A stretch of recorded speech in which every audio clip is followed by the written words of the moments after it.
தொடங்கும் வரலாற்று முக்கியத்துவம் கொண்ட நாள் இந்த நாள். பேரறிஞர் அண்ணாவின்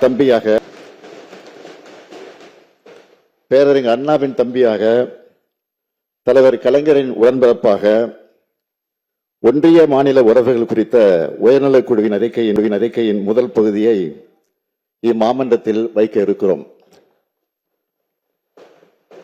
ஒரு மாநிலமாக நம் மக்கள் காணும் கனவுகளை முழுமையாக நிறைவேற்றும் அளவிற்கு நம்மிடம் அதிகாரங்கள் இல்லை. ஏனென்றால் மாநில உரிமைகள் வழங்கும் ஓர் ஒன்றிய அரசு அமையவில்லை. இருக்கின்ற அதிகாரத்தை வைத்துக் கொண்டுதான் சமூக நிதியில், கல்வியில், சுகாதாரத்தில், பொருளாதாரத்தில், உட்கட்டமைப்பு வசதிகளில் முன்னேறி வருகிறோம். நில உரிமை, நிதி உரிமை உள்ளிட்ட பல கோரிக்கைகளுக்கு நாம் இன்னமும் கடுமையாக போராட வேண்டிய சூழல்தான் உள்ளது. எனவே எல்லா அதிகாரமும் கொண்டவைகளாக மாநில அரசுகளை மாற்றும் வகையில் அரசியலமைப்பு சட்டத்தில் திருத்தம் கொண்டு வர முயற்சிக்கும் சட்ட முன்னெடுப்புகளை நாம் தொடங்கக்கூடிய நாள் தான் இன்றைய நாள். மாண்புமிகு பேரவைத் தலைவர்களே, அனைத்து அதிகாரங்களையும் தன் வசம் வைத்துள்ள ஒன்றிய அரசு அவற்றை எதேச்சதிகார மனப்பான்மையோடு பயன்படுத்துவதோடு மாநில அரசுகளையும் மதிப்பதில்லை.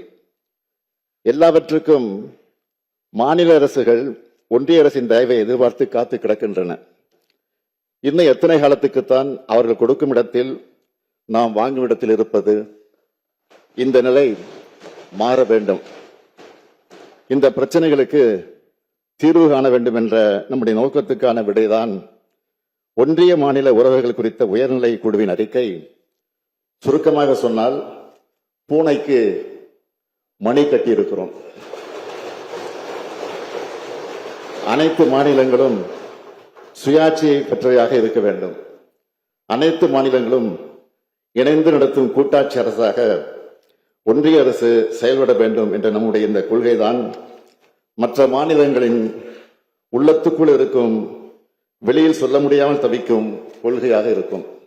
எனவே அனைத்து மொழிகள், இனங்கள், மதங்கள், பண்பாடுகள் உள்ளடக்கிய மாநிலங்களில் வாழும் மக்களை அவர்களது உரிமைகளோடு, உணர்வுகளோடு வாழ வைக்கும் உன்னதமான மாநில சுயாட்சி கொள்கையை அரசியல் எல்லைகளை கடந்து அனைவரும் தங்களது அரசியல் கொள்கையாக ஏற்றுக்கொள்ள வேண்டும் என்று இந்த மாமன்றத்தின் மூலம் நான் கேட்டுக்கொள்கிறேன். மாநிலங்களின் உரிமைகள் குறித்து 1963 பேரறிஞர் அண்ணா அவர்கள் நாடாளுமன்றத்தில் முழங்கினார். 1967 திராவிட முன்னேற்றக் கழகம் தேர்தல் அறிக்கையில் வலியுறுத்தியது. ஒன்றிய மாநில அரசுகளின் உறவுகளை ஆராய 1969 தலைவர் கலைஞர் அவர்கள் ஓய்வு பெற்ற நீதியரசர் P. V. Rajamannar, doctor A. Lakshmanaswami Mudaliar, P. Chandra Reddy ஆகியோரை கொண்ட உயர்மட்ட குழுவை அமைத்தார். இந்திய நாடே திரும்பி பார்த்தது. அந்த குழு விரிவாக ஆய்வு செய்து 1971 தனது அறிக்கையை வழங்கியது. ராஜமன்னார் குழு அளித்த முக்கிய பரிந்துரைகளை இந்த மாமன்றத்தில் தீர்மானமாகவும் நிறைவேற்றினார் தலைவர் கலைஞர். இதனைத் தொடர்ந்து ஒன்றிய மாநில அரசுகளுக்கு இடையான உறவுகளை மேம்படுத்திட ஒன்றிய அரசின் சார்பில் 1983 நீதியரசர் சர்க்காரியா தலைமையிலான ஆணையம், 2000 ஆண்டில் வெங்கடாசலயா ஆணையம், 2007 நீதியரசர் பூஞ்சிச்சி தலைமையிலான குழு ஆகியவை அமைக்கப்பட்டு அவற்றின் சார்பில் ஆயிரக்கணக்கான பக்கங்களை கொண்ட அறிக்கைகள் வழங்கப்பட்டும் எந்தவித முன்னேற்றமும் இல்லாமல் ஏமாற்றம் தொடர்கிறது.